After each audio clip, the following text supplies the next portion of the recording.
اس کا ذکر عالم اسلام پہ اور ان کی یادیں عالم اسلام پہ جلوہ گر ہونے والی ہیں۔ کل رات انشاءاللہ العزیز 27 رجب کی رات ہے، جو کہ اللہ نے معراج کا خوبصورت تحفہ اپنے نبی کو اسی رات میں عطا فرمایا۔ تو چونکہ یہ ایک ایسا ذکر ہے جس کو ہر صورت ہر سال کرنا اشد ضروری ہے، تاکہ آقا دو جہاں کی عزت و منزلت اور حضور علیہ السلام کا رتبہ اور مقام دنیا کی نظروں سے اوجھل نہ ہو، اور لوگ ہمیشہ یہ بات جانتے رہیں کہ اللہ نے ایک ایسا شخص بھی پیدا فرمایا ہے جو اس کی ملاقات کے لیے اس کے ہاں اس کی جلوتوں میں پہنچا، اور جس کو اللہ نے اتنی بلندی عطا فرمائی کہ بلندی بھی وہاں ختم ہو گئی، بلندیوں کی بلندیاں بھی ختم ہوئیں جہاں حضور تشریف لے گئے۔ تو ایک امتی کے لیے میں سمجھتا ہوں یہ ایک انتہائی خوبصورت داستان ہے کہ اسے جب یہ علم ہوتا ہے کہ اس کا رسول اتنی عرفہ ذات ہے، اتنی اعلیٰ برکتوں والی ذات ہے کہ وہ اللہ کی بارگاہ میں بھی پہنچا ہے اور اللہ کی زیارت کر کے آیا، تو یہ ایک امتی کے لیے بہت دل کو ٹھنڈا کرنے والی خبر ہے، اور اس کے لیے سر اونچا ہو جاتا ہے، اور اس کے لیے یہ ایک ایسی اعلیٰ خوشخبری ہے کہ جو وہ ہمیشہ کے لیے اپنے سینے میں اس کی خوشبو محسوس کرتا ہے کہ میرے نبی کو اللہ نے اتنی عزتوں سے نوازا ہے۔ تو الحمدللہ یہ وقت جو معراج شریف کا ہے اس کو ہر سال تازہ ہونا چاہیے، انشاءاللہ کہہ دیجیے، اس کو تازہ کرنا چاہیے تاکہ آنے والی نسلیں حضور کے اس معجزے سے آشنا ہو سکیں اور انہیں علم ہو سکے کہ یہ کتنی بڑی برکت، کتنی بڑی رحمت تھی جو حضور کو دی گئی۔ یاد رکھیے کہ حضور کے 2 معجزے ایسے ہیں جن کا کوئی جواب نہیں ہو سکتا، یعنی وہ انسانیت کے ہر پہلو پہ اتنے بے مثال ہیں کہ وہ جب بھی ذکر کیے جائیں گے، جب بھی ان کی بات کی جائے گی تو اس کے آگے جواب نہیں کسی کا بنے گا، یا اس کے جواب میں کوئی اس کو رد نہیں کر پائے گا، یا یہ نہیں کہہ پائے گا کہ نہیں میں نہیں مانتا۔ تو وہ 2 معجزے حضور کے ایسے ہیں کہ جس سے حضور اسلام کی بہت اعلیٰ برکت اور پہچان بھی سمجھا جا سکتا ہے۔ پہلا معجزہ آپ کا قرآن پاک ہے۔ قرآن عاجز کر دینے والی کتاب ہے، اس نے بے شمار دلوں کو مسخر کیا، آج بھی کر رہی ہے، قیامت تک کرتی رہے گی۔ لوگ اس کو پڑھ پڑھ کے اللہ کی بارگاہ کے مسافر بنیں گے، اس کو پڑھ پڑھ کے لوگ نیکی کا راستہ لیں گے، اور جب قرآن کی طرف لوگ پلٹیں گے تو انہیں اللہ کا راستہ ملے گا۔ قرآن اللہ کے رسول کا زندہ معجزہ ہے، حضور کا زندہ ترین معجزہ قرآن ہے، اور یہ ہر دور میں اسی طرح لہلاتا رہے گا، اس کی خوشبو باقی رہے گی، اس کی چمک کبھی ماند نہیں پڑے گی، اس کے الفاظ کا زور کبھی بھی اپنے زور سے نیچے نہیں آئے گا، بلکہ ہمیشہ کے لیے اس کا زور قائم رہے گا۔ اللہ نے کتنی برکت دی قرآن کو، اور قرآن کو پڑھنے والے اور قرآن کو جاننے والے یہ بات ذہن نشین کریں کہ اللہ نے بے شمار لوگوں کو اس سے متاثر کیا، اور جو لوگ ریسرچ کرتے ہیں قرآن کو کسی اور انداز سے پڑھتے ہیں، ان کے لیے قرآن میں بہت ساری ایسی باتیں ذکر کی گئیں۔ جیسے ابھی ہم نے سورہ نور میں ایک آیت پڑھی تھی، جو لوگ قرآن آسان کورس میں شامل ہیں انہوں نے یہ آیت مجھ سے سنی ہے اس دن۔ سورہ نور میں ہم نے یہ آیت پڑھی ہے جس میں اللہ فرماتا ہے کہ کافروں کے عمل کی مثال ایسے ہے کہ جیسے سمندر کے اندر تہ در تہ موجیں ہوتی ہیں، اور ان کے نیچے اتنا اندھیرا ہوتا ہے کہ اس اندھیرے میں ہاتھ کو ہاتھ بھی نظر نہیں آتا۔ یہ آیت ہم نے سورہ نور میں پڑھی. تو فرانس میں ایک شخص تھا جو اپنی نوکری کے سلسلے میں سمندر پہ اس کی نوکری تھی، کوئی اس کی گورنمنٹ کی طرف سے جاب تھی، وہ سمندروں پہ ہی نوکری کرتا تھا اور اس کے بحری جہازوں میں ہی نوکری تھی. تو کئی سال وہ بحری جہازوں میں رہا اور اس کی 30 برس کی زندگی سمندروں میں گزری. اس کے کسی دوست نے اسے قرآن کریم گفٹ کیا. قرآن جب اسے گفٹ ہوا تو ظاہر ہے اس کی اپنی زبان میں تھا، تو اس نے اسے پڑھا. تو پڑھتے ہوئے اس کا یوں سمجھ لے کہ قسمت کا ستارہ چمکنا تھا. اس کے سامنے یہ آیت آ گئی کہ قرآن میں اللہ فرماتا ہے کہ کافروں کے اعمال کی مثال ایسے ہے کہ جیسے سمندروں کی موجوں کے اوپر موجیں، اور پھر وہ نیچے جب وہ موجیں جاتی ہیں تو اتنا اندھیرا ہو جاتا ہے کہ ہاتھ کو ہاتھ بھی نظر نہیں آتا. تو یہ پیور ایک سمندری ایک گفتگو ہے، سمندر کا ایک انداز ہے. تو اسے جب یہ آیت پڑھی تو اس نے وہ نسخہ اٹھایا اور اس دوست کے پاس چلا گیا. اس نے کہا یہ قرآن میں تمہارے لکھا ہوا ہے کہ سمندر میں اس طرح ہوتا ہے.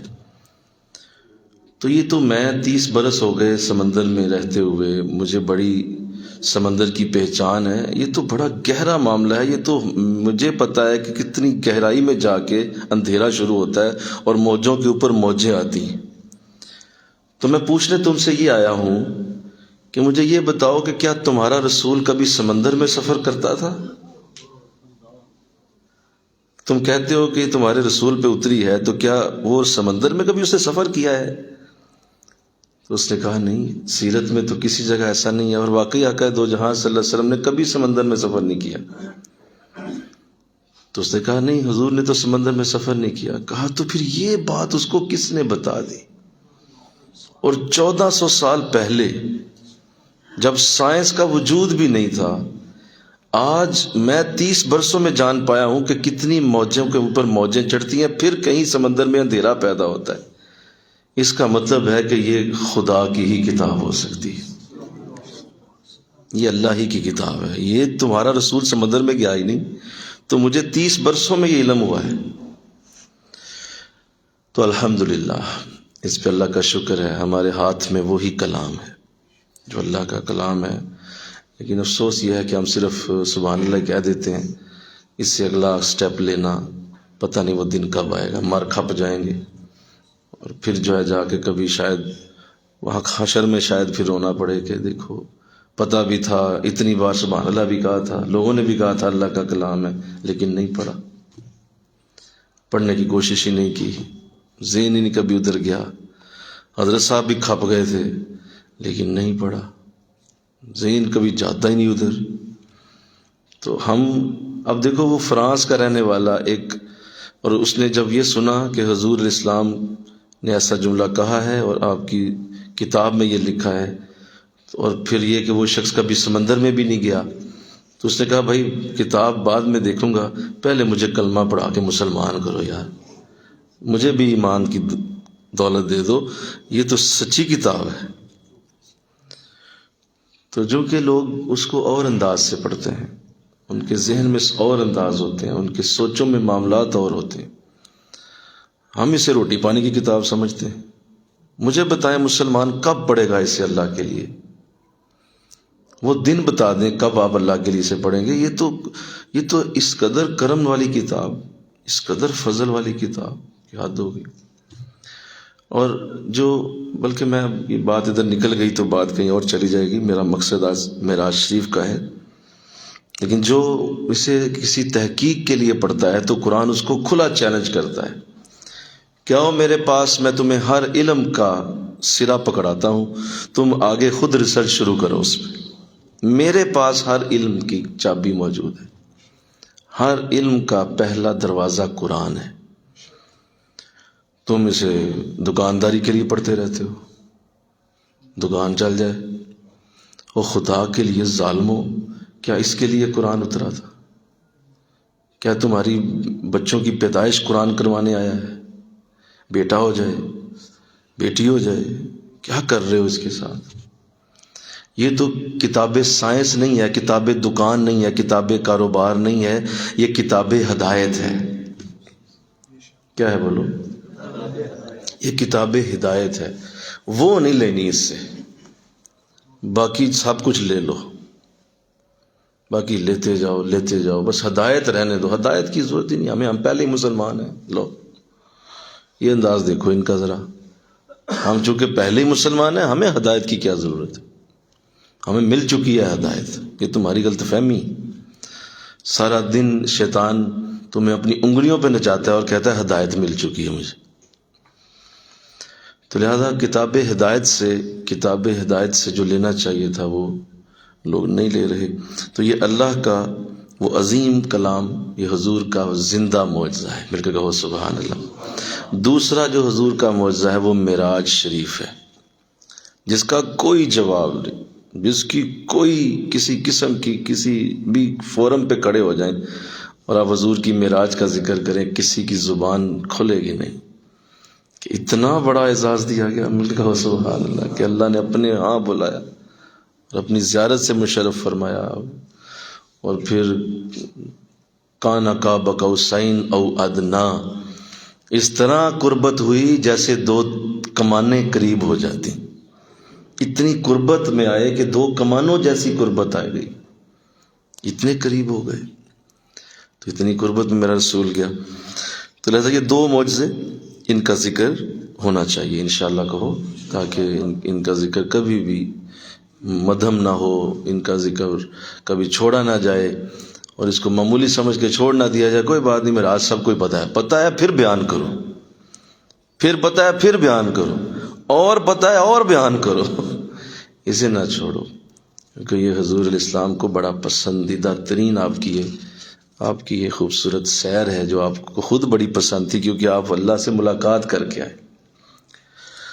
تو قرآن نے اس کا ذکر کیا۔ معراج جب ہوئی ہے تو یہ جو ہے اس دور میں ہوئی کہ جب مدینہ سے ہجرت سے 1 سال پہلے، مدینہ ہجرت سے بولو 1 سال پہلے کے حالات اتنے سخت تھے کہ حضور علیہ السلام نے اس سال کو عام الحزن کا نام دیا، غم والا سال۔ حالانکہ حضور خود بھی اس کے قائل نہیں ہیں، اور نہ ہی آپ کے دین میں ایک غم کی یادگار رکھی جاتی ہے۔ یعنی اگر کسی کا وصال ہو جائے آپ کے گھر سے، آپ کے رشتہ داروں میں سے، آپ کے اپنے معاملات، اپنے عزیزوں میں سے، تو بھی صرف 3 دن سے زیادہ منع ہے سوگ منانا، اور اس کی یاد رکھنا 3 دن سے زیادہ منع کیا گیا۔ چوتھے دن کہا اپنے کام شروع کرو، جاؤ شاباش، دکان کھولو جا کے۔ اللہ کا مال تھا، اللہ نے لے لیا، بولو اللہ کی چیزیں تھیں، اللہ نے واپس لے لی۔ اللہ نے دیا تھا بیٹا، لے لیا، اللہ نے بیٹی دی تھی، لے لی، اللہ نے بھائی دیا، لے لیا، اللہ نے والد دیا، لے لی، اللہ نے ماں دی، لے لی۔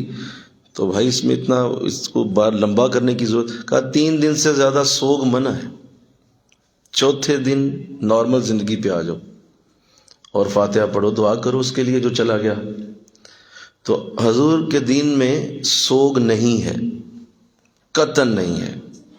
ہاں 3 دن کہا کہ کیونکہ ظاہر ہے رشتہ ہے، پیار ہے، باپ ہے، بھائی ہے، تو 3 دن تک یار کیفیت ایسی رہتی ہے کہ انسان بچ نہیں سکتا اس سے، اور رہتا ہے انسان کے اوپر دکھ رہتا ہے، یا میرا بھائی چلا گیا، ماں چلی گئی، باپ چلا گیا، تو چلو 3 دن تک اجازت ہے بھائی، تو ذرا رو لے، آنسو بہا لے۔ چوتھے دن منع کر دیا۔ تو چونکہ اسلام میں یہ نہیں ہے، لیکن اس کے باوجود اس قدر سخت معاملات تھے کہ حضور نے پورے سال کو ہی غم کا سال قرار دیا۔ ایک تو آپ کی سب سے عزیز زوجہ حضرت خدیجہ رضی اللہ تعالیٰ عنہ، ان کا وصال ہوا، اور آپ وصال کر گئیں، جنہوں نے پہلے قدم سے لے کر حضور کے ساتھ قدم ملایا تھا، بڑی محبت دی تھی، بڑا پیار کیا، بہت عشق فرمایا آپ سے۔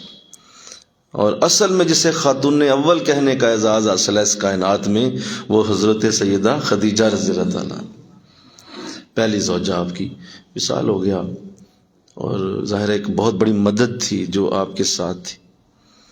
اس کے بعد آپ کے چچا ابو طالب، جنہوں نے بڑی محبت کی، بڑا پیار دیا، بہت آپ کا ساتھ دیا، وہ بھی اسی کے بعد وصال کر گئے۔ تو یہ 2 بہت بڑے سہارے تھے حضور کے، جنہوں نے آقا دو جہاں صلی اللہ علیہ وسلم کے ساتھ بڑی محبت فرمائی ہے، تو حضور نے بھی ان سے بڑی محبت کی، تو یہ دونوں ہی وصال کر گئے۔ یوں ایک طرف سے ابو طالب جو باہر کی سختیوں کو آپ تک نہیں آنے دیتے تھے، راستے میں رکاوٹ بن جاتے تھے، بھائی مجھ سے بات کرو، میرا بھتیجا نا تو میرے سے بات کرو نا، کوئی اس تک نہ جائے، تو آپ شیلڈ بن جاتے، پناہ بن جاتے تھے حضور کے، کھڑے ہو جاتے تھے، کہتے تھے خبردار کسی نے اس سے بات کی، جتنے ظلم سہنے ہوں گے میں سہ لوں گا۔ حضرت خدیجہ اندر گھر میں آپ کے ساتھ محبت فرماتی اور حضرت ابو طالب باہر کے معاملات میں محبت فرماتے، تو یوں دونوں کا ہی بڑا اعلیٰ انداز تھا، بہت اعلیٰ انداز تھا، لیکن یہ دونوں سہارے ایک ایک کر کے آپ سے جدا ہو گئے، اور یہ سخت ترین دن تھے جب اللہ نے اپنے نبی کو ایک بڑی اعلیٰ خوبی سے نواز دیا کہ نبی آج اگر دنیا تیری نہیں بن رہی آج، اور دنیا میں تجھے دکھوں کا سامنا ہے، تو ہم تجھے اپنا دیدار کرواتے ہیں، ہم تجھے اپنی بارگاہ میں بلا کے تو تیرے دل کو ٹھنڈا کرتے۔ تو حضور علیہ السلام کو معراج شریف عطا کی گئی۔ اس میں یاد رکھیے کہ یہ معجزہ تو ہے ہی ہے، لیکن اس میں ہمارے لیے بہت ساری سیکھنے کی باتیں ہیں۔ حضور کی عزت و برکت تو اپنی جگہ قائم رہے گی، کبھی ختم نہیں ہوگی، لیکن میرے اور آپ کے لیے اس میں بہت ساری سیکھنے کی باتیں، بلکہ مفسرین نے ایک جملہ لکھا ہے معراج شریف کے حوالے سے۔ مفسرین فرماتے ہیں کہ معراج شریف کی گفتگو اسلام کی ریڑھ کی ہڈی ہے۔ کیا کہا؟ سارے بولو، یہ اسلام کی ریڑھ کی ہڈی ہے، اتنی ضروری گفتگو ہے یہ، بہت ساری اسلام کی اصولوں کی تک آپ کی رسائی ہوگی، اور آپ بہت ساری چیزیں سیکھیں گے معراج شریف کے ساتھ۔ ایک تو پہلے اس میں جو اہم بات وہ یہ ہے کہ جب بھی آپ کی زندگی میں حالات ایسے آ جائیں کہ جس میں آپ اتنی سخت ٹینشن میں ہوں، اتنی سخت پریشانی میں ہوں کہ آپ کو کوئی راہ نظر نہ آ رہی ہو، اور آپ نیک بھی ہوں، آپ اللہ کے ہاں سجدہ ریز ہونے والے بھی ہوں، آپ قرآن کی محبتوں والے بھی ہوں، اور آپ کی زندگی میں ایسے دن آ جائیں جو بہت سخت پریشانی اور دکھ والے ہیں، تو سمجھ لینا کہ اب تمہیں بھی اللہ معراج دینے والا ہے۔ کوئی نہ کوئی تمہارے لیے رنگ کھولے گا، کوئی نہ کوئی تمہارے لیے دروازہ کھولنے والا ہے وہ، کیونکہ یہی حضور کے ساتھ ہوا تھا، اور حضور کی تابعداری میں جتنے لوگ ہوں گے ان کے ساتھ بھی زندگی میں یوں ہی ہوگا کہ جب ان کے اوپر زندگی تنگ ہو جائے گی، پریشانیاں ٹوٹ پڑیں گی، تو اللہ ان کے لیے دروازہ ایسا کھولے گا جہاں سے پریشانیاں بھی ختم ہوں گی اور دل کو تسلی بھی آئے گی۔ تو ایک تو مومن کے لیے یہ خوشخبری ہے، مومن کے لیے یہ ایک بہت اچھی خبر ہے کہ اگر اچھا ایسے حالات آ رہے ہیں تو انشاءاللہ میرا رب میرے لیے آسانی بھی پیدا کرے۔ ان مع العسر یسرا فان مع العسر یسرا، بے شک ہر مشکل کے ساتھ آسانی ہے، اور ہر مشکل کے ساتھ بے شک آسانی ہی ہے۔ ہم تمہیں مشکل اگر دے رہے ہیں تو ایک وقت آئے گا تمہیں آسانی بھی دیں۔ تو ایک تو اس سے یہ بات سیکھنے کو ملی کہ اللہ ہر ایک کے ساتھ ایسا ضرور کرے گا، اور اگر کبھی ایسے دن آئیں تو پریشان نہیں ہونا۔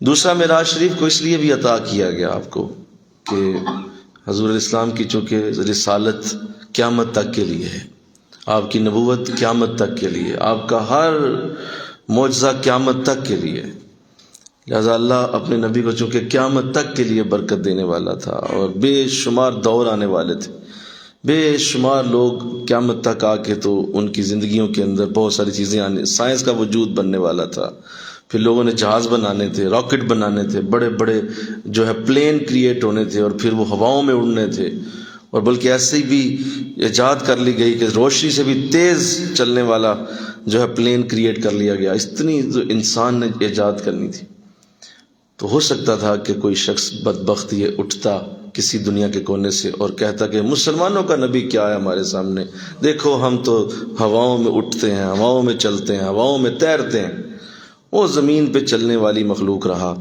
ہم تو دیکھو کہاں سے کہاں پہنچ گئے۔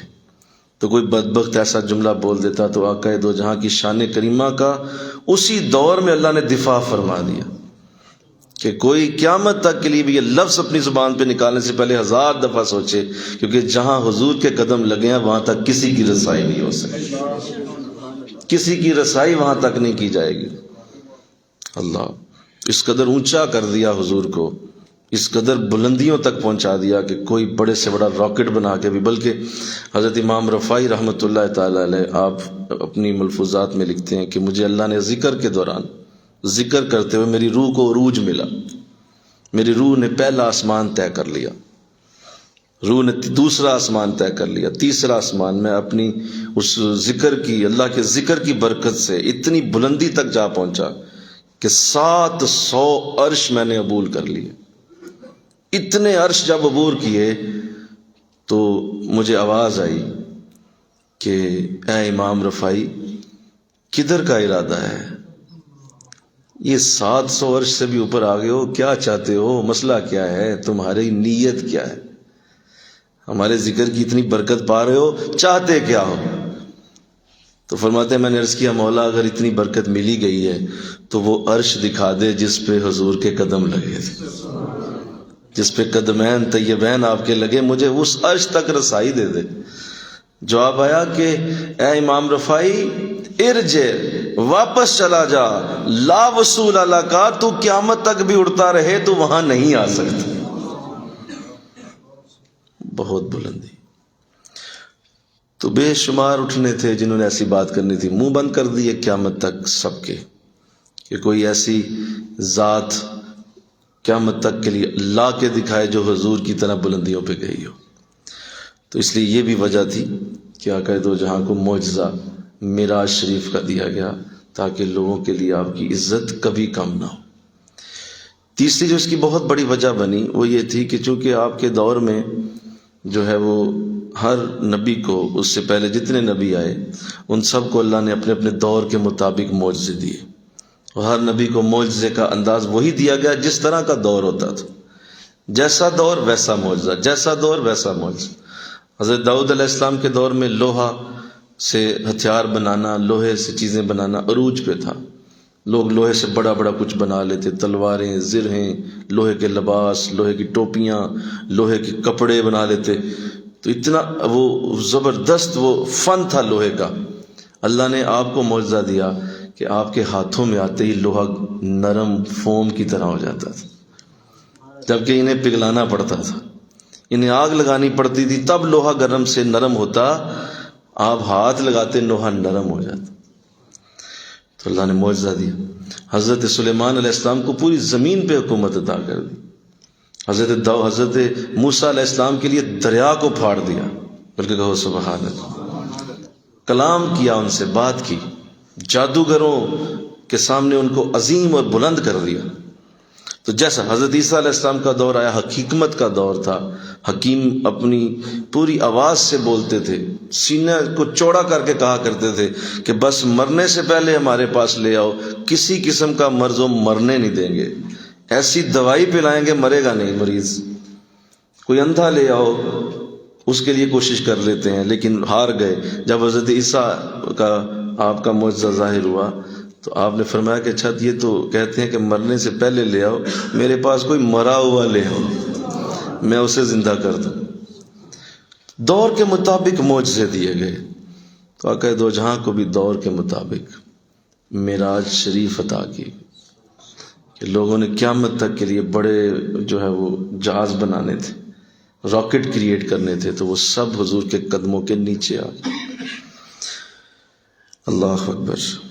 تو یہ عزت و شان کی خوبصورت داستان ہے، محبتوں بھری داستان ہے، جس میں حضور نے بڑی رحمتیں لوٹی ہیں۔ تو آئیے میں اس کو شروع کرتا ہوں، اور ان چند لمحات میں ہم حضور کی اس عظیم یادگار کا قرآن سے وجود پڑھیں گے۔ قرآن پاک میں سورہ بنی اسرائیل کا آغاز اسی آیت سے ہوتا ہے، اور یہ 15واں پارہ ہے، اور یہاں سے قرآن 2 حصوں میں تقسیم ہو رہا ہے۔ اس سے پہلے 14 پارے گزر چکے ہیں، اور یہاں سے 15واں پارہ شروع ہوتا ہے، یعنی قرآن آدھا مکمل ہو گیا ہے اور اب باقی آدھا رہ گیا ہے۔ اس کا مطلب یہ ہے کہ جب آپ حضور کی بھی زندگی کھول کے دیکھتے ہیں تو حضور کی بھی زندگی 2 حصوں پہ تقسیم ہے۔ ایک آپ کی زندگی معراج سے پہلے ہے، اور دوسری آپ کی زندگی معراج کے بعد ہے۔ تو قرآن کو بھی اللہ نے عین اسی لمحے پہ قرآن کو 2 حصوں میں تقسیم کیا ہے کہ یہ پہلا حصہ علیحدہ کر دیا، دوسرا اب معراج کے بعد کا ذکر علیحدہ ہے۔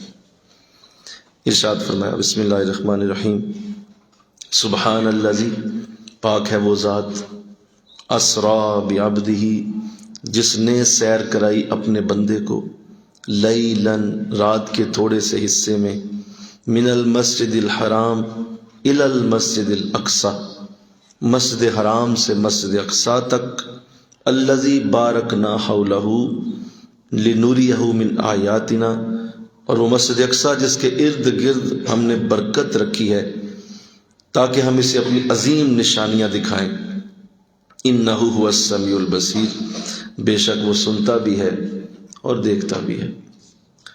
تو اس آیت کے کچھ حصے ہیں اور بلکہ ہر لفظ ہی ایک پوری داستان ہے۔ پہلے تو کہا سبحان الذی پاک ہے وہ ذات، بلکہ کہو نا سبحان اللہ، تم بھی ذرا سبحان اللہ کہہ دو کیونکہ اس آیت کا آغاز ہی سبحان اللہ سے ہو رہا ہے۔ سبحان الذی پاک ہے وہ ذات، تو ہم بھی کہتے ہیں مولا تو پاک ہے، ہم بھی تیرے ساتھ تیری آواز کے ساتھ آواز ملاتے ہیں کہ تو پاک ہے۔ سبحان الذی پاک ہے وہ ذات، لہذا اپنی طرف اشارہ کر کے تو اس آیت کا آغاز کیا گیا ہے کہ میں نے سیر کرائی ہے۔ اسرا کا لفظ ہے، میں نے سیر کرائی ہے۔ سفر میں اور سیر میں فرق ہوتا ہے۔ سفر میں انسان تھک جاتا ہے، سیر میں انسان فریش ہو جاتا ہے۔ بولو نا ذرا، سفر میں انسان تھکتا ہے کیونکہ سفر جو ہے تو انسان تھک جاتا ہے، ذرا نا طبیعت میں آوازاری آتی ہے، لہذا سفر نہیں کرایا ہم نے اپنے بندے کو، سفر نہیں کرایا، سیر کرائی ہے۔ اسرا ہم نے سیر کروائی ہے اسے، لہذا جب سیر آپ کرتے ہیں تو سیر میں آپ بڑے فریش ہوتے ہیں، بڑے آپ دل نشیں انداز میں سیر کرتے ہیں، کبھی کہیں رکتے ہیں، کبھی کہیں رکتے ہیں، کبھی بیٹھ کے پھول کو دیکھتے ہیں، کبھی اس فوارے کو دیکھتے ہیں، کبھی آپ کسی بینچ پہ بیٹھ کے آئس کریم کھا رہے ہوتے ہیں، کبھی کسی جگہ بیٹھ کے تو آپ بیٹھ کے تو گفتگو کر رہے ہوتے ہیں۔ تو سیر کا انداز سیر کی طرح ہی ہوتا ہے۔ تو فرمایا کہ ہم نے اپنے بندے کو سفر نہیں کرایا، اس کو ہم نے سیر کرائی۔ کس چیز کی سیر کرائی؟ اور پھر ساتھ کہا بعبدہ، اپنے بندے کو سیر کرائی۔ عبد کا لفظ استعمال کر کے تو بہت بڑا اشکال دور کر دیا، بہت بڑی مشکل دور کر دی۔ عبد بندے کو کہا جاتا ہے، اور بندہ دو چیزوں کا مجموعہ ہے، جسم اور روح۔ اور یہ بھی تو ایک خیال کیا جاتا ہے، آج بھی لوگ بعض بیچارے بہت سارے ایسے ہیں جو اپنی عقل کے گھوڑے دوڑاتے رہتے ہیں اور یہ بھی کہتے ہیں کہ دیکھیں جی کیسے جا سکتا ہے انسان جسم کے ساتھ، کس طرح انسان جسم کے ساتھ پہنچ سکتا ہے، کس طرح جسم کے ساتھ ممکن ہے کہ آپ اتنا فاصلہ طے کر جائیں۔ لہٰذا یہ خواب آیا تھا، آپ سوئے ہوئے تھے، خواب میں ہو آئے، جس طرح خواب میں انسان جاتا ہے اور ہو کے آ جاتا ہے، سارے معاملات ہو گئے۔ تو یہ خواب کے اندر یہ سارا کچھ آیا تھا۔ تو ان ناہنجاروں سے یہ پوچھا جائے کہ خواب میں اگر کوئی بادشاہ بن جائے تو کیا وہ بادشاہ ہوتا ہے؟ بولو نا بھائی۔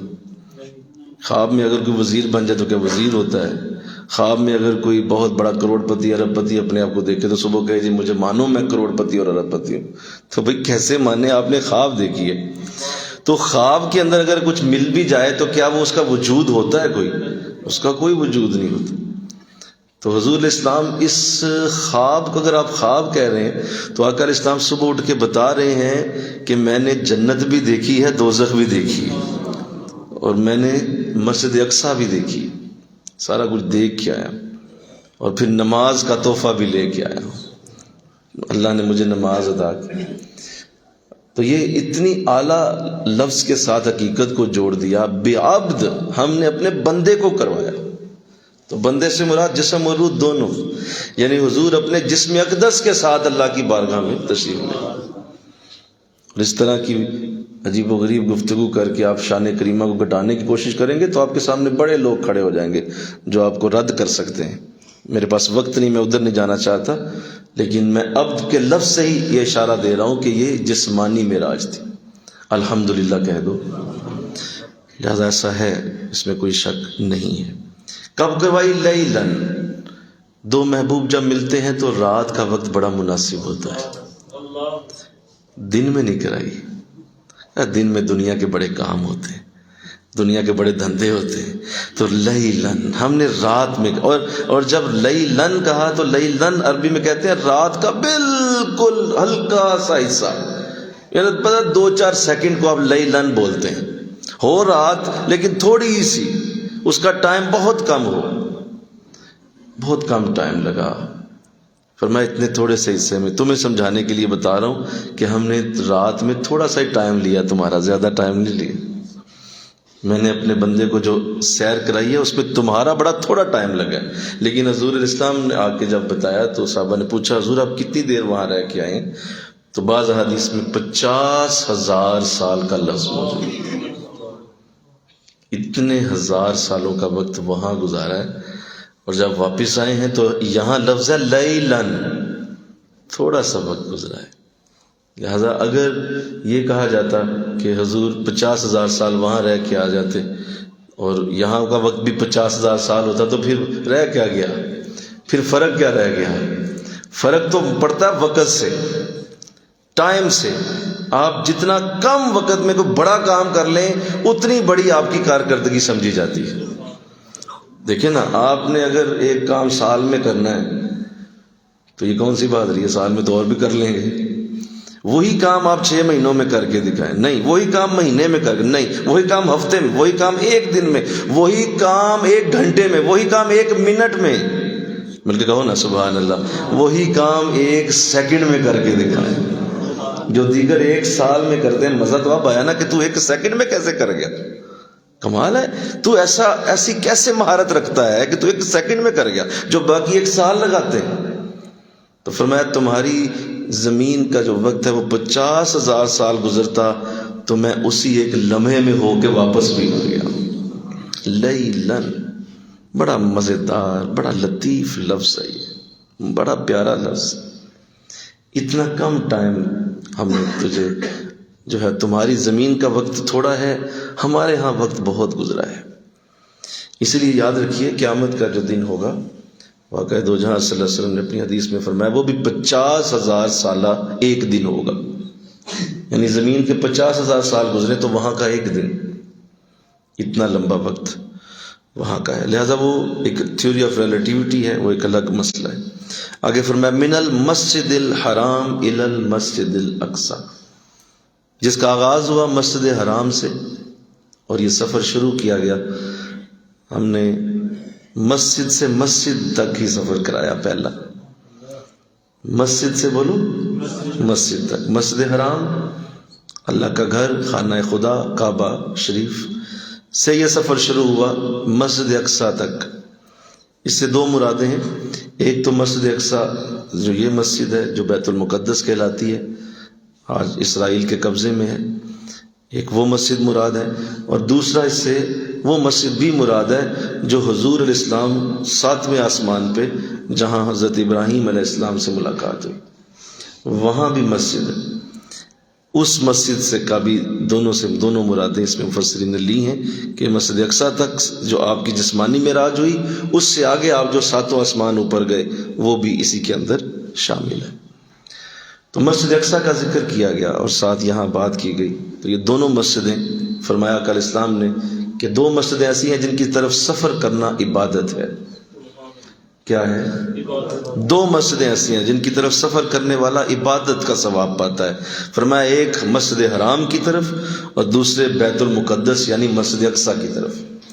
جو ان دونوں مسجدوں کی طرف سفر کرے وہ عبادت میں ہے، اسے اللہ عبادت کا ثواب دیتا. تو یہ دونوں مسجدوں کا ذکر کیا گیا اور یہاں سے آ کر اسلام کی جسمانی معراج کا آغاز ہوا. حضور کی جسمانی معراج یہیں تک تھی. اور جب آپ مسجد اقصی پہنچتے ہیں تو آگے آپ کے لیے خوبصورت انتظام موجود ہے. بلکہ راستے میں بھی آپ فرماتے ہیں جب میں جا رہا تھا براق پہ سوار ہو کے، میں مختصر کرتا چلا جا رہا ہوں، لمبا واقعہ میں اسے مختصر کرتا ہوں. براق پہ سوار ہو کے جب میں جا رہا تھا تو راستے میں حضرت موسیٰ علیہ السلام کی قبر آئی اور آپ اپنی قبر میں کھڑے ہو کر مجھ پہ درود و سلام پڑھ رہے تھے. کیسے ہو کر؟ میں آپ کو وہ لفظ پڑھاؤں، کھڑے ہو کر. کیسے پڑھ رہے تھے؟ پھر بول دو. ہم جمعے کے بعد کیسے پڑھتے ہیں؟ کھڑے ہو کے. تو حضور نے اس کا ذکر کیا کہ موسیٰ مجھ پہ کھڑے ہو کے درود و سلام پڑھ رہے تھے. اللہ.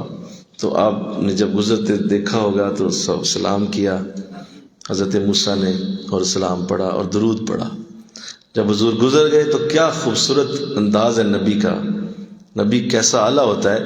ادھر ملاقات ہوئی ہے, ادھر جب 1,24,000 نبیوں سے ملاقات کرنے کے لیے پہنچے وہاں بھی موسیٰ کھڑے ہوئے, ادھر قبر میں سلام پڑھ رہے ہیں وہاں بھی سلام کے لیے کھڑے ہو گئے. اللہ.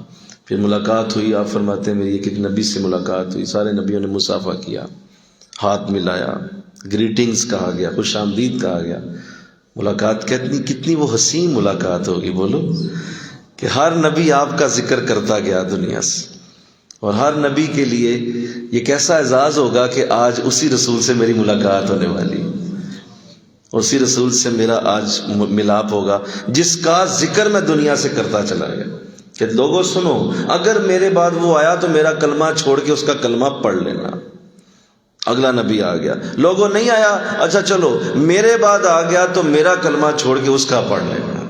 نہیں آیا, اگلا نبی آ گیا, لوگوں سنو پچھلے نبی نے بھی کہا تھا, میں بھی یہی کہتا ہوں, اگر وہ میرے بعد آ گیا تو اس کا کلمہ پڑھ لینا, میرا چھوڑ دینا. ہر نبی حضور کا ذکر کرتے چلا گیا, ہر نبی نے ڈنکے حضور کے ہی بجائے.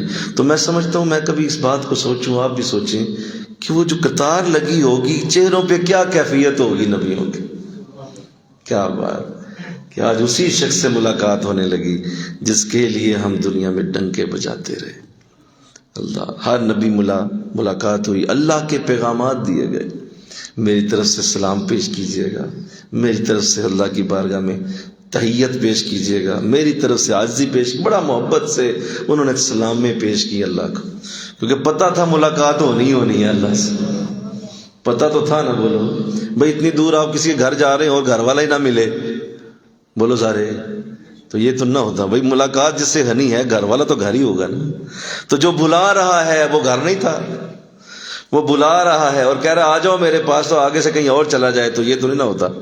یہ تو دنیا میں بھی نہیں ہوتا نا, کہ آپ نے کسی کو بلایا ہو اور آپ عین اسی ٹائم کسی اور جگہ چلے جائیں. بھائی آپ نے بلایا کیوں تھا مجھے, اگر گھر میں آپ نے نہیں ملنا تھا. تو بعض اس میں بھی شش و پنج میں رہتے ہیں, پتہ نہیں اللہ سے بھی ملے ہیں کہ نہیں ملے. استغفر اللہ. بولو کیسی عجیب عقل پاتے ہیں. دنیا میں یہ اصول نہیں کہ کوئی بندہ گھر تمہیں بلائے تو گھر سے چلا جائے. دنیا میں یہ اصول کہاں لکھا ہے؟ کوئی عقل مند ترین چھوڑو, کوئی عام سی عقل والا بھی کرے یہ کام, کہ بچی کا رشتہ دیکھنے گھر آ رہے ہیں لوگ اور عین اسی ٹائم نکل جائے. یہ کیسے ہو گیا بھائی؟ بچی کا رشتہ دیکھنے آ رہے تھے, مہمان آ رہے تھے, تو وہ تو سارے امپورٹنٹ کام چھوڑ کے بیٹھا ہوگا کہ بچی کا رشتہ دیکھنے آ رہے ہیں, لہٰذا میں تو بھائی ادھر ہی ہوں. چھوڑو بھائی میں نہیں آ سکتا. کیوں یار مہمان آ رہے ہیں, اور نہیں آ جاؤ بڑا ہم کہاں, نہیں چھوڑو بھائی مہمان آ رہے ہیں بڑے ہم. بھائی دنیا میں مثال موجود ہے. اللہ جو اتنی عزتوں والا ہے وہ ایسا معاملہ کرتا کہ بغیر اپنی زیارت کے ہی واپس بھیج دیتا. کیسی سوچ ہے بھائی, اپنی سوچ کو ذرا خود ہی دیکھ لو کہ میں کیا سوچ رہا ہوں. بعضوں نے, میں حیران ہوتا ہوں اس بات پہ, بعضوں نے اس بات پہ کتابیں لکھ ماری ہیں کہ نہیں جی حضور نہیں ملے اللہ سے. بھئی تیری کوئی جیب چو کٹ کے لے گیا پیسے, اگر تو مان لے کہ حضور اللہ سے ملے, کیا مسئلہ ہے تجھے کوئی ملاقات اگر ان کی ہوئی ہے تو تیری مطلب عزت تیری کم ہو جائے گی؟ نہیں, تیری عزت بڑھ جائے گی حضور کے ذکر سے کہ حضور ملے اللہ سے. بھئی اتنی دور ملاقات ہو رہی ہے, جا رہے ہیں, اتنا لمبا سفر ہے, 1.5 لاکھ نبی کھڑے ہیں, کس کے لیے کھڑے ہیں؟ عجیب بات ہے یار, کیسی سوچ ہے. تو اللہ اس سے محفوظ رکھے, آمین کہو ذرا. میں ساتھ ساتھ عقائد بھی درست کر رہا ہوں, آپ لوگ ایسے نہیں ہیں, آپ بڑے محبت والے بیٹھے ہوئے ہیں, لیکن عقائد درست کرو. اللہ سے ملاقات کیوں نہیں ہوئی؟ سوال ہی پیدا نہیں ہوتا. بھئی جو اتنا مشتاق ہے, اور لفظ کیا ہے جب حضرت جبریل آئے, جب اللہ کے رسول کی طرف پہنچے, براق پیش کیا گیا, تو لفظ کیا ہے؟ اے نبی ذرا میں وہ لفظ بتا دوں آپ کو جو اللہ نے مجھے بتائے تھے کہ جا کے پہلے بتا دینا یہ الفاظ. دیکھو نا کہ دعوت نامہ بھی تو ہوتا ہے نا, بولو بھائی, اور نہیں ہوتا ہے کہ نہیں ہوتا, دعوت نامہ ہوتا ہے کہ بھئی یہ دعوت ہے آپ کو, اس کے اوپر کچھ لکھا ہوتا ہے. تو جبریل جیسا سردار پہنچا, اور کیا لفظ ہیں؟ انی مشتاق الیک, ہم آپ سے ملنے کے بڑے آرزو مند ہیں, ہم مشتاق ہیں آپ سے ملنے کے. کہتا ہے نہیں. تو کتابیں لکھ ماری ہیں بعض نے کہ ہم تو نہیں مانتے کہ رسول مل سکتا ہے اللہ سے. تو بھائی تو نہ مان, کل ہی 1.5 دی مسجد بنا لے لگت. ہم تو اس قدر, جب صحابہ کرام کو حضور فرما رہے ہیں, دیکھیے کیا خوبصورت لفظ ہیں کہ صحابہ تم حشر کے دن اللہ کو ایسے دیکھو گے جیسے 14ویں کے چاند کو دیکھتے ہو. حشر کے دن ایسے دیکھو گے جیسے چودھویں صحابہ کو حضور فرمایا تم دیکھو گے ایسے. تو صحابہ اگر ایسے اللہ کو دیکھ سکتے ہیں تو حضور صحابہ سے کیا, جو اللہ معاف فرمائے, حضور کی عزت تو صحابہ سے بڑی بلند ہے, آپ تو بڑی بلندیوں والے. تو لہذا فرما دیا کہ میری طرف سے سلام پیش کیجیے. صحابہ اور جتنے بھی نبی کھڑے تھے سب نے سلام پیش کیا. اور رسول اسلام جب وہاں سے روانہ ہو اس سے پہلے 2 رکعت پڑھائی. میں توجہ چاہوں گا کیا پڑھایا؟ 2 رکعت پڑھائی. یہ 2 رکعت پڑھائی. نماز تو بھی جا کے آگے ملنی تھی. بولو یہ کیا پڑھائی ہے؟ نہیں سمجھ آئی بات. نماز تو بھی آگے جا کے ملنی تھی. ابھی تو جا کے معراج پہ نماز کا تحفہ ملنا ہے نا. یہ 2 رکعت کیا ہے؟ یہ کہاں سے نکال لی ہے؟ کس طرح پڑھا دی ہے؟ اللہ. تو یاد رکھو میرے نبی کے پاس اللہ نے کائنات کا ہر کرم پہلے ہی جھولی میں ڈالا ہوا ہے. اظہار وہاں جا کے کیا, اظہار وہاں ہوا, وہ فضل اور کرم پہلے ہی آپ کی جھولی میں موجود تھا. 2 رکعت پڑھائی.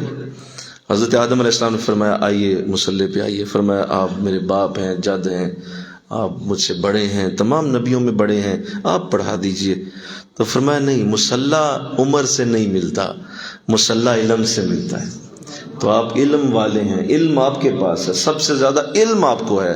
یہ جتنے کھڑے ہیں ان کا علم آپ سے کم ہے, مجھ سے بھی زیادہ علم آپ کے پاس ہے, لہذا آپ کھڑے ہوں مصلی پہ. تو حضور علیہ السلام نے 2 رکعت پڑھائی. اور یوں یہ سارے نبی پھر روانہ کر کے جس طرح سے یہ برکتیں ملیں, کیا خوبصورت انداز ہوگا کہ جب حضور براق پہ آسمانوں کی طرف اڑے ہوں گے اور ان نبیوں نے نیچے سے جاتے ہوئے دیکھا ہوگا. ہائے کیا انداز ہوگا. ذرا تصور لاؤ نا یار, یہ اس طرح نہ سنو, محبت سے سنو, تاکہ اللہ نے کہا بھی ہے سبحان اللہ زی, پاک ہے وہ ذات. کیا خوبصورت انداز ہوگا کہ جب وہ جا رہے تھے تو نبی آنکھوں سے بعض کے آنسو نکل رہے ہوں گے, بعض رو رہے ہوں گے, بعض تڑپ رہے ہوں گے. ہائے کیا اعزاز ملنے لگا, اللہ کی بارگاہ کی برکتیں ملنے لگیں. اور وہ بھی وہ برکتیں جو آج تک کسی کو نہ سوچی گئی, نہ دی گئی, نہ کبھی دی جائیں گی, جہاں تک حضور کو دی گئی. تو پہنچ گئے اللہ کی بارگاہ.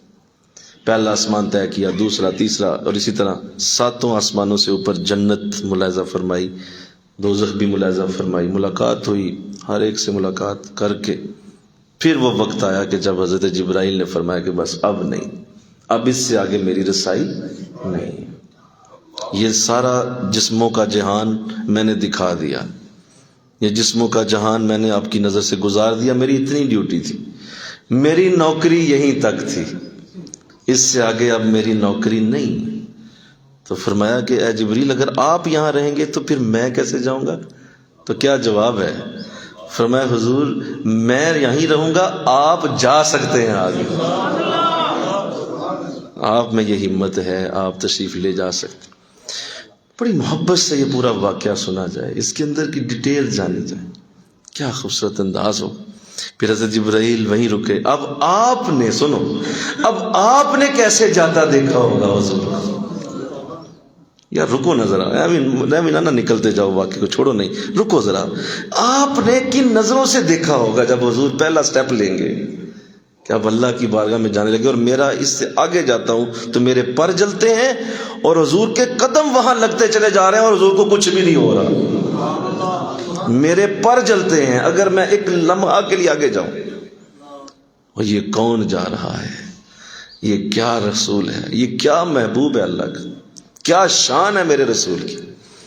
تو جبریل نے کہا نہیں ہوگا مجھے صحیح اس شخص کی نوکری کے لیے رکھا ہے اللہ نے, کیا بات ہے, مجھے کیا اعلیٰ نوکری دی گئی, اس شخص کی نوکری دی گئی جس کے پاس میں جاتا رہا ہوں, کہ جو اللہ کی بارگاہ کے اتنا قرب والا ہے کہ میرے پر جلتے ہیں اور یہ آگے جا رہا ہے.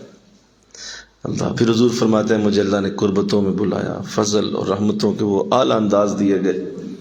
اور ایک جگہ تو ایسا آ گیا معاملہ کہ اتنا نور تھا, اتنا نور تھا, اتنا نور تھا کہ مجھے لگا کہ اب میں آگے نہیں جا پاؤں گا, اور وہ میرے اوپر روب طاری ہو گیا. حضور کی فرماتے ہیں میرے اوپر ایسا لگا جیسے اتنا روب ہے کہ میں اس ایک قدم کو بھی اٹھانے سے عاجز ہوں, اتنی میری طبیعت میں روب کی, کہ اللہ کا اتنا قرب میرے قریب ہوا. تو فرماتے ہیں اس وقت مجھے ایک آواز نے سہارا دیا, کیف رک جائیے, کیف رک جائیے, ٹھہر جائیے, یا محمد صلی اللہ علیہ وسلم، اے محمد رک جائیے. آواز آ گئی. فرماتے ہیں مجھے وہ آواز نے سہارا دے دیا. پھر اس آواز سے مجھے اور جو سننے کو ملا، فَإِنَّ رَبَّكَ يُصَلِّي، بے شک آپ کا رب آپ پہ درود پڑھ رہا ہے، درود بھیج رہا ہے آپ پہ. ذرا رکیے، ذرا درود لے لیجئے.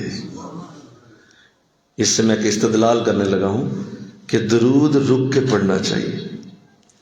درود چلتے پھرتے میں چلتے پھرتے پڑھتا رہنا، یہ طریقہ نہیں ہے. درود کا ادب ہے بیٹھ کے، رک کے، محبت سے پڑھا جائے. پہلے حضور کو روکا ہے، پھر فرمایا اب درود بھیج رہا ہوں میں اب آپ. فرماتے ہیں کہ میں نے جب وہ آواز سنی تو ایک تو میرا وہ روب ختم ہو گیا. کیوں؟ وہ آواز میرے یار غار صدیق اکبر کی تھی. ان کی آواز میں اللہ نے مجھ سے کلام کیا. کیونکہ جب انسان بڑا کسی ایسی جگہ پھنس جائے نا، جنگل میں، تاریکی میں، غار میں، کسی حادثے میں، تو کوئی بڑا پیارا یار اس کی آواز آ جائے تو انسان سے سارا خوف دور ہو جاتا ہے. انسان سوچتا ہے یار میرا یار میرے قریب ہی ہے، میرا دوست میرے پاس ہے، کوئی مسئلہ نہیں، میں ٹھیک ہوں، کوئی میرا قریب ہے یار. تو اللہ نے بھی حضرت ابو بکر کی آواز میں کلام، تاکہ میرے نبی کو حوصلہ ہو جائے. اور اس وقت اگر یہ روب کی کیفیت آئی ہے تو ختم ہو جائے، اور ذرا سا بھی دل پہ ملال نہ ہو. جب میری ملاقات ہو تو میرا نبی فریش ہو کے میرے قریب آئے، روب کے اندر دبا ہوا نہ آ جائے. لہذا اس کو ختم کر دیا. فَإِنَّ رَبَّكَ يُصَلِّي، ہم آپ پہ خود درود بھیج رہے ہیں، رکیں آپ ذرا. تو آپ فرماتے ہیں کہ میری وہ کیفیت ختم ہو. پھر اللہ کی بارگاہ میں جب میں پہنچا تو اس سے پھر اس کی ایسی میری وہ قرب کی حالت تھی کہ ایسا نور میرے قریب آیا کہ اس وقت مجھے اپنے پیچھے سے کسی کے چلنے کی آواز آئی. اور اس وقت بھی گھبراہٹ سی طاری تھی، ایک عجیب سی گھبراہٹ تھی. وہ روب تھا جو مجھ پہ گھبراہٹ طاری کر رہا تھا. مجھے پیچھے سے چلنے کی آواز آتی ہے اور فیل ہوتا ہے جیسے کوئی محسوس کرتا ہوں جیسے کوئی پیچھے چل رہا ہے. تو میں نے پوچھ ہی لیا کہ یہ کون ہے جو پیچھے چل رہا ہے. آواز آتی ہے، نظر کوئی نہیں آتا. تو پھر جواب آیا کہ اے محمد صلی اللہ علیہ وسلم، یہ آپ کا غلام بلال ہے جو مکے کی گلیوں میں چل رہا ہے، آواز یہاں تک پہنچ رہی ہے اس کی. پھر تسلی دے دی گئی، بس میرا محبوب فریش رہے. اس کے اوپر روب کا انداز آ گیا تو میری ملاقات ابھی ہونی ہے، تو ملاقات ایسے نہ ہو جائے کہیں. بلال چل رہا ہے، بلال کا ذکر سنا، حضرت ابوبکر کی آواز سنی تو بتاؤ کیا حالت ہوئی ہوگی. طبیعت ٹھیک ہو گئی.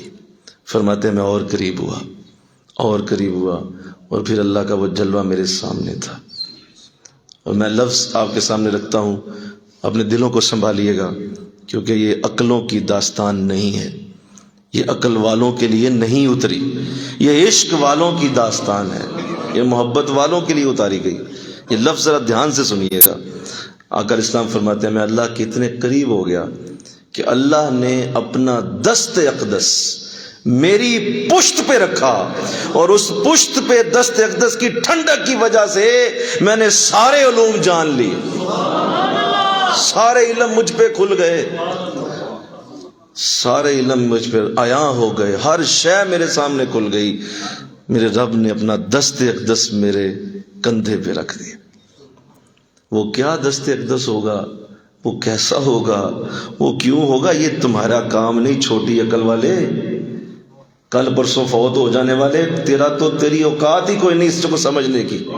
چھوڑ دے اس کے پیچھے اپنے دماغ کو دوڑانا، صرف ایمان رکھ اور یہ کہ ہم نے سنا، ہم نے مان لیا، ختم کر بات. قرآن ابھی سورہ نور میں ہم نے آیت پڑھی، مومنین کی علامت اللہ فرماتا یہ ہے کہ جب وہ رسول کی کوئی بات سنتے ہیں تو کہتے ہیں ہم نے سنا اور ہم نے مان لیا، زیادہ پوچھ پرتیت نہیں کرتے. فرمایا میرے دست، اس اللہ کے دست اقدس نے میرے جسم پہ جب وہ آیا تو مجھے اللہ کی اس دست اقدس کی ٹھنڈک نے ہر شے دکھائی دی. میں نے ہر چیز جان لی، ہر چیز کا علم پا لیا.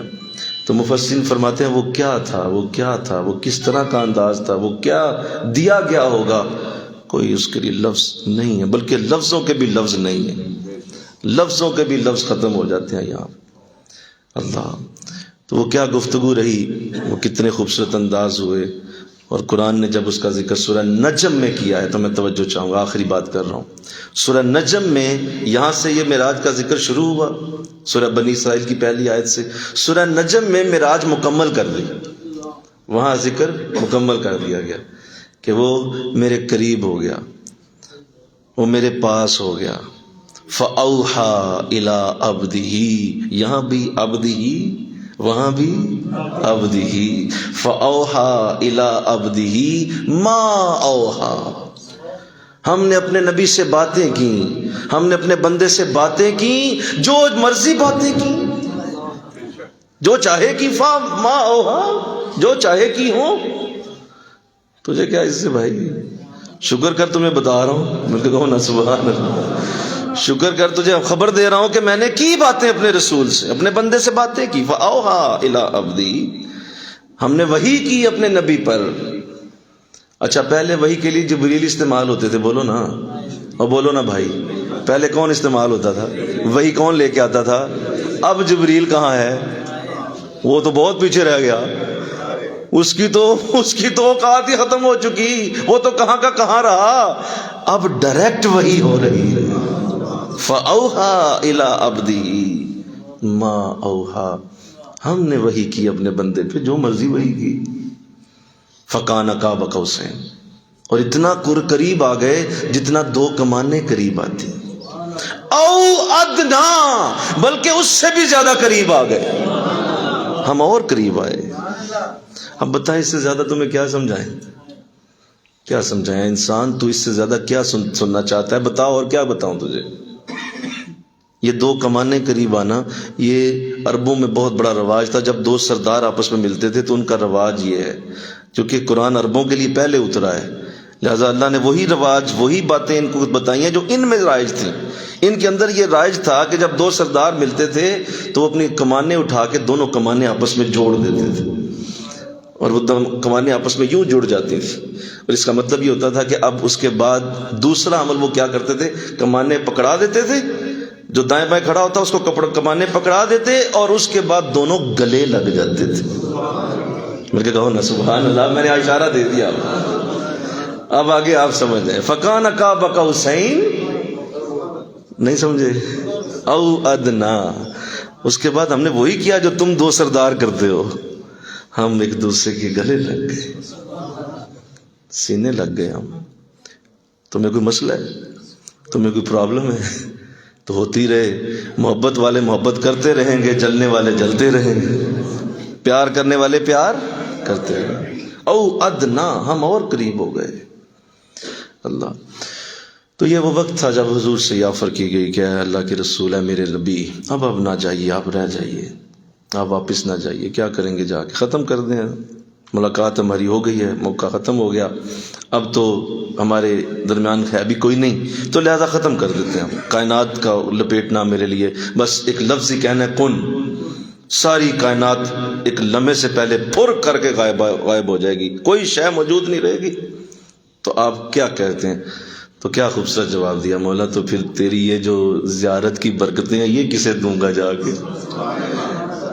مل کے کہو نا سبحان اللہ. یہ جو تجھے ملا ہوں، تیرے ساتھ اتنا وقت گزرنے لگا ہے، اس کی برکت کیا اپنے پاس ہی رکھنی ہے؟ نہیں، میں نے جا کے ابو بکر کو دینی ہے، میں نے عمر کو دینی ہے، میں نے علی اور عثمان کو دینی ہے، میں نے تمام صحابہ کو دینی ہے، اور یہ برکتیں قیامت تک کے لیے ہر مسلمان کو ملنی ہے. اور پھر لکھا جائے گا الصلاۃ معراج المومن، مومن کی معراج نماز ہوتی ہے، یہ لکھا جائے گا. تو اگر میں جاؤں گا ہی نہیں تو مومنوں کو معراج کون کروائے؟ تو مولا مجھے جانے دے. تو جانا تو کمال ہے ہی ہے، واپس آ جانا اس سے بھی بڑا کمال ہے. جو آپ کا واپس آ جانا، یہ ایک الگ سٹوری ہے، یہ کبھی موقع ملے گا اس کو بھی چھیڑیں گے کہ آپ واپس کس طرح آ گئے. ابھی تو جانے کی سٹوری اتنی مزیدار ہے، تو واپس آنے کی کیا ہوگی؟ وہ واپسی آپ کی جب ہوئی ہے اور آپ نے اللہ سے عرض کیا ہوگا کہ کس طرح وہ کیا لفظ ہوں گے کہ مولا مجھے جانے دے، اور میں یہاں مستقل رہنے نہیں آیا، میں مستقل رہنے کے لیے نہیں آیا، ایک ملاقات کرنے آیا ہوں. اصل میرا مقصد نیچے میں تیرے بندے ہیں، تیرے بندوں کو جا کے یہ برکتیں دینی، یہ رحمتیں تیرے بندوں کو بانٹنی ہیں، انہیں تیرے زیارت کی کرم نوازیاں بتانی ہے کہ تو کتنا کریم ہے۔ یہ جنت کس لیے دکھائی مجھے بتا، یہ دوزخ کس لیے دکھائی، جا کے بتاؤں گا، لہذا مجھے جانے دیا جائے۔ اللہ، تو یہ وہ خوبصورت داستان، جب حضور واپس آتے ہیں تو اس کے بعد زندگی کے نئے انداز شروع ہوئے، اور اگلے ہی دن سے اللہ نے فتوحات کا ایک نیا دور شروع کیا، اور اس کے بعد حضور کی زندگی نیچے نہیں آئی۔ سن لو، میں ایک لفظ بولنے لگا ہوں، حضور کی زندگی کا گراف نیچے نہیں آیا، حضور کی عزتیں بڑھتی چلی گئیں اس کے بعد، اور آج تک بڑھتی چلی جا رہی ہیں، قیامت تک بڑھیں گی، حشر کے دن بھی بڑھیں گی، اللہ جنت میں بھی برکتوں کے انداز دیتا جائے گا۔ لہٰذا وہ معراج کا وقت ایسا وقت ہے کہ اس کے بعد حضور کا گراف کبھی نیچے نہیں آیا۔ اس سے پہلے آپ نے جو تکالیف سہ لی، اس کے بعد آپ کی زندگی کے معاملات بڑے بلند ہوئے۔ تو اللہ مجھے آپ کو بھی ایسی توفیق دے دے، اور حضور کی محبت کا یہ ذکر عام کیا جائے، حضور کی چاہت کا ذکر اسی طرح لوگوں تک پہنچایا جائے۔ اپنے گھروں میں اپنے بچوں کو بتاؤ، سارے جمعہ میں تو نہیں سن سکتے، گھروں میں بیویوں کو بتاؤ، بچوں کو بتاؤ، بٹھا کے انہیں بتاؤ یہ چیزیں، تاکہ ان کے ذہنوں کے اندر یہ چیزیں راسخ ہو جائیں، یہ جا کے اثر کریں، اور ان کے ذہنوں میں بھی حضور کی عزت و برکت اور منزلت پیدا ہو، ان کے اندر بھی آقا دو جہاں کا عشق اور اس کا چراغ جلے کہ میرے نبی کا مقام تو کتنا بڑا ہے۔ تو مجھے آپ کو اللہ توفیق عطا فرمائے، وما علینا الا البلاغ، سنتے عطا فرمائے۔